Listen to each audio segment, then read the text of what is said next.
Hello everybody and welcome back to Minecraft in our survival single-player world.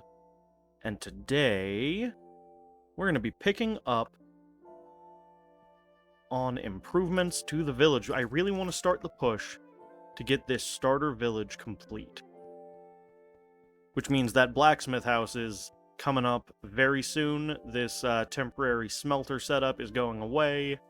The temporary dripstone farm that I've set up here in the kind of quarry space is going away. We're going to dig out this quarry a bit more. And of course, up on the hill over there, I've marked out where to put in villager houses with some temporary pumpkins. We'll get to at least a couple of those probably today. But before we get to all of that, let's talk about some between-episode progress. First off, these are completely full of healing, water breathing, and fire resist. My plan is to make about half of each of these splash potions, and then have all of them upgraded, so that these will be 8 minutes instead of 3. Same with the water breathing, and these will be healing 2 instead of just healing. Say hi to our buddy. Aw, look at him. And then up here, the other progress we got done is we now have our respawn kind of safety net setup. So we die, we respawn here at the bed. All it takes is a right click to grab a full hotbar of equipment, walk through the armor equipper, and we are set to go. We have shulker boxes up here in a dropper, which have just a bunch of basic stuff for us to get back and moving. It took a lot of time to get all of this stuff ground together, but I really think that it was well worth it. It's kind of everything that you may potentially need setting back out to go get your stuff again. So it's going to be a lot easier if we die and respawn. I'm not going to have to scramble for stuff anymore, which is huge. So with that said, that is one of the big things done. Also, I'd like to start marking in all of the street lights. I know I've talked about this a couple times. Oh, speaking of which, that's the other progress thing. Here at the village, over at the witch farm, the mob farm, everywhere other than the build site, which still has all of its project chests, but that's because it's ongoing. I have collected all of the various materials from all of those locations into shulker boxes and brought them here. I haven't sorted them into... Oh, we had an empty one there. I haven't sorted them into inventory yet. I mean, these ones are just full of eggs. That's kind of wild. But it is a large part of our cleanup taken care of. So I've got to go through, I've got to sort out what's in all of these and get them put away. A bunch of various extra empty shulker boxes in here, just because I kind of overcrafted for what I would need to get all of the project chests gathered. So yeah, with all that said, today we're really focusing back in on the village. We may not get everything done, but I at least want to get the blacksmith house done, and I want to get at least a few of the villager houses up along the hill there taken care of. Let's take a look at that real quick before we start, just to see where we're at. Because this place does feel a lot better, especially with the big pile of junk out of there. There's a lot of little decorative stuff I'd like to do through here. Why are there so many of you? We'll deal with him later. Also, I was absolutely correct. I love this view of the village from, like, right in the middle of town. Getting this view of the tower and kind of out to the coast and the outer. I really like that view. So, we got to continue the path through. We've got this one marked out to be pale oak, which we'll probably do pale and dark oak. Kind of match the tunnel. And yeah, we've got 1, 2, 3, 4...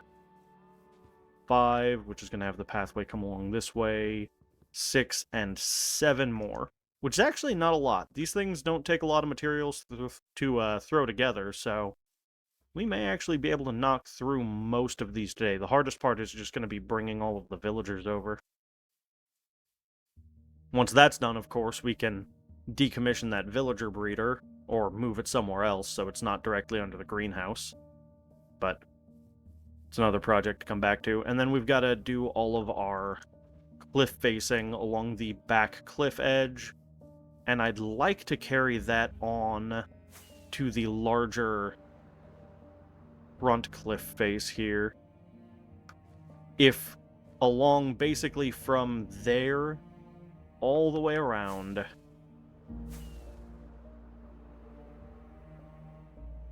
under the bridge, back out, basically to this beach here, if we could get that entire place hit with the same cliff face treatment we have right here, I think it would look really good.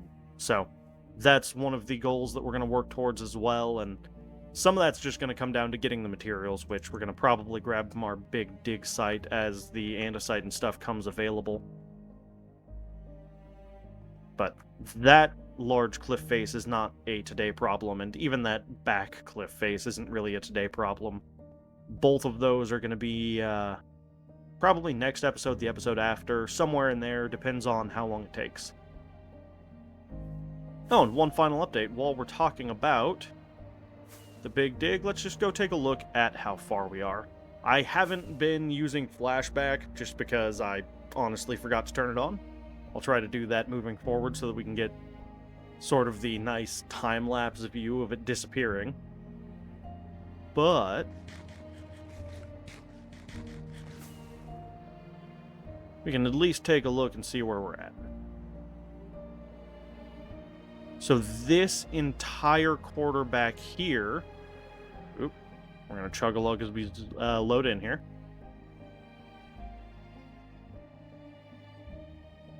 So this entire quarter here is down to the base level here. So now we just need to continue to cut across this side and all through there to get everything down to one level, and then the whole thing is just going to keep going down to bedrock. I do like having this cave kind of revealed here. What I'll probably do is go back in and add some lighting, and then maybe have like a waterfall coming down out of that into our hole as it gets deeper. But yeah, we're going to reveal and hide a lot of holes.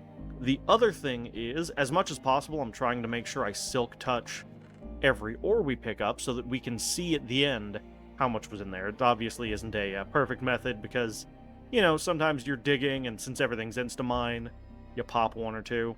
It happens. But ideally by the end, we're going to have all of the ores so we can just see how much material we actually got from that, let alone all of the chests upon chests upon chests upon chests upon chests upon chests upon chests upon chests.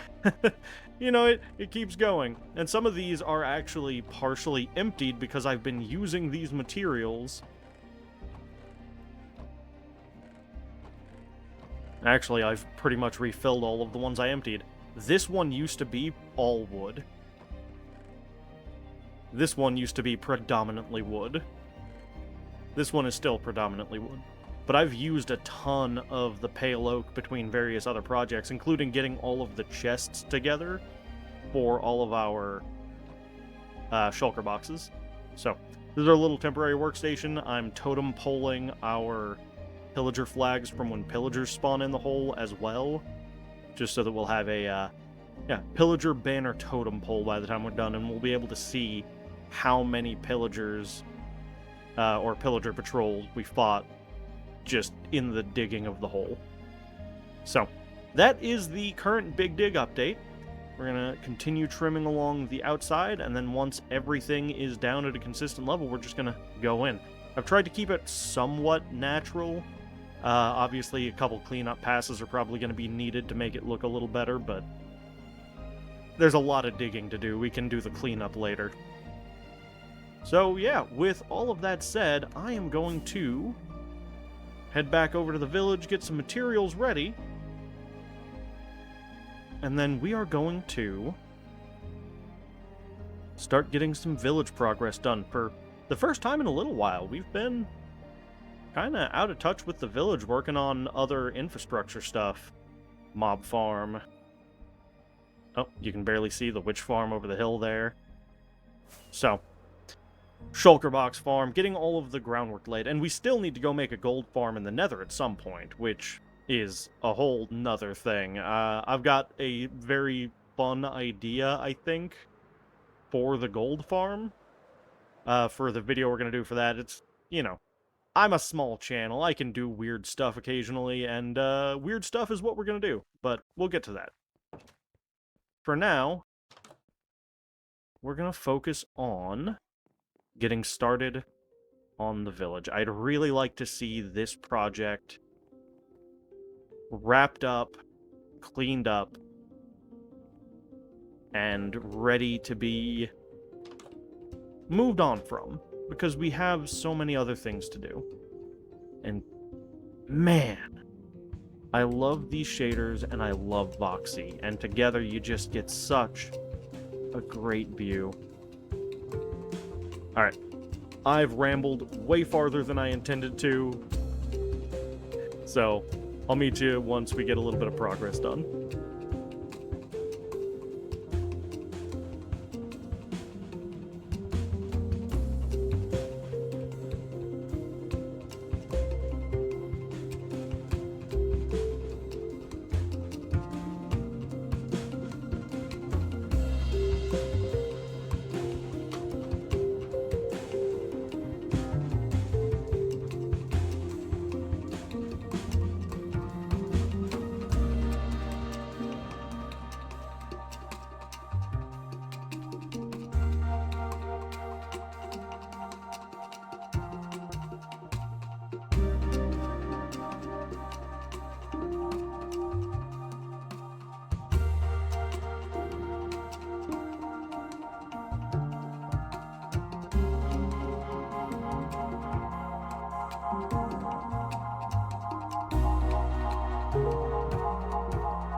Alright, guys, we got a little bit of progress done. We've got the blacksmith house done, well, mostly done. This side, really presentable.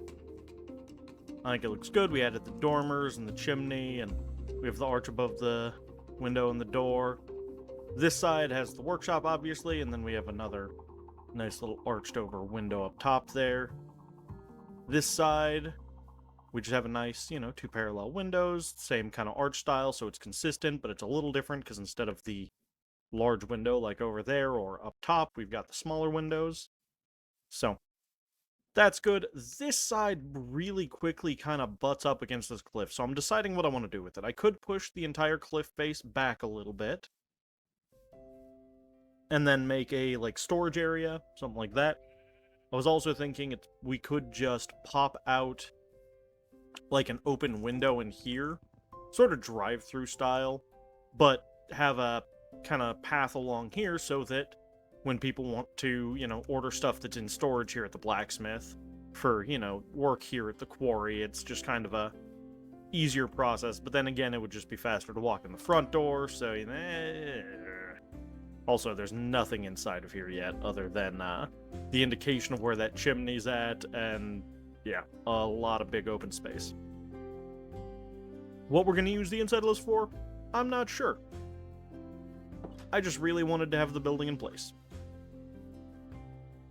But I'm really happy with this. I think it fits the general aesthetic of the entire village area really well. And the other thing we got done there in that little time lapse is we got all of our path marked, and we didn't quite get the... Do I have any more slabs? I do. Let's just do this here while we're talking. So, we got our path marked in. And up to there is good. This also kind of fulfills the need to have a step up here. So I'll probably just swap a couple of these blocks out with cobblestone soon and kind of clean it up a little bit. But now we have the lamps and the kind of curb along the entire walkway in place, and I'm really happy with this. Obviously not running along here where it's got a one block up. I think that's fine. And then I need to kind of bring some cobblestone out through here just to kind of make it merge up with the walkway. Maybe a little gravel mixed in just to make it look like it's a little bit roughed up. Easy, small thing. I'll take care of that between episodes here. But just getting the lamps in all along the path really makes a difference in how it feels to walk through here. It feels more complete.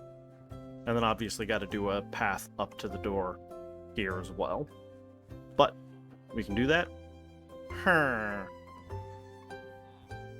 Yeah, moving these guys so we don't hear them anymore is going to be nice. Also, moving them into the houses should actually be easier if I get a happy gas, because then I can get two in the boat and then just happy gas fly them and drop them in before I put the roof on. Which is probably what I'm going to do for those. But for now, we're going to focus on just starting to get the at least base level of each of those houses in place. And it might end up being a next episode deal before we get to actually moving villagers in. But if we can at least start marking in each home's base level, I think that'll put us pretty far in the right direction. So that is what we are going to do next. All right, guys. I think we're about done with this. God, that's such a good view. Okay, so between episodes, I'm going to try to expand out our pathing, but we have the base level with no roof of each and every one of these. And it feels really good to run through. So you'll have the turn here that kind of sweeps over to this staircase. And then we'll go in front of this one and kind of between these to cut out across here and get to the last two. So this entire area is now filled in. So next episode, or between episodes maybe, we'll see what happens, I'm going to get a happy gas, which I've got them already, I just need to put them in water to hydrate, so that we can airdrop our villagers. I just want to see from a distance here. Even without the roofs on them, this should still be... Yeah, that just feels so much more complete now. Oh, I like that a lot. Okay. So, we'll get these all filled with villagers, we'll get them all set up with their jobs and their trades, and maybe between episodes make a dent in getting this quarry set up. Hopefully get another big dent in the big dig so we can start getting the materials to start doing the cliff faces, because this is a lot of the remaining work here kind of taken care of. I want to continue the path from the front of the greenhouse down and around to that beach over there where I want to build a dock out. Maybe have a ship in the water here. Something worth doing, I think. It'll kind of bring a little bit more life to the area. And then, speaking of life to the area, we got to start getting in our statues, using the statue book all through the area too. So I want to have, you know, a couple of guys holding a rope, pulling up a pallet of stone from in the quarry. I want to have, you know, people working and milling about. I think it'll just make the area feel a little more alive. Because right now, it's nice, it looks good, but it's a little lifeless. Not helped, of course, by the fact that I've eternally trapped all of our villagers, I suppose. I could just let them out to wander, but then they're going to get killed, and I don't have time for that. It's a whole thing. So instead of all that, I'm going to focus on getting statues in. But all of that is progress to be made in the next episode. So with this lovely sunset over the water, I want to say thank you so much, guys, for coming along on the adventure. If you're enjoying what I'm doing, there's a playlist on the channel for all of the Minecraft videos, as well as for all of our other series, all the other games that we've played and will play moving forward. And yeah, I'm having a blast in this world, and I'm just really glad you guys are coming along. If there's anything specific that you would like to see or would like more information on, let me know in the comments. But for now, I'm going to close it here. I'll see you in the next one. Bye-bye.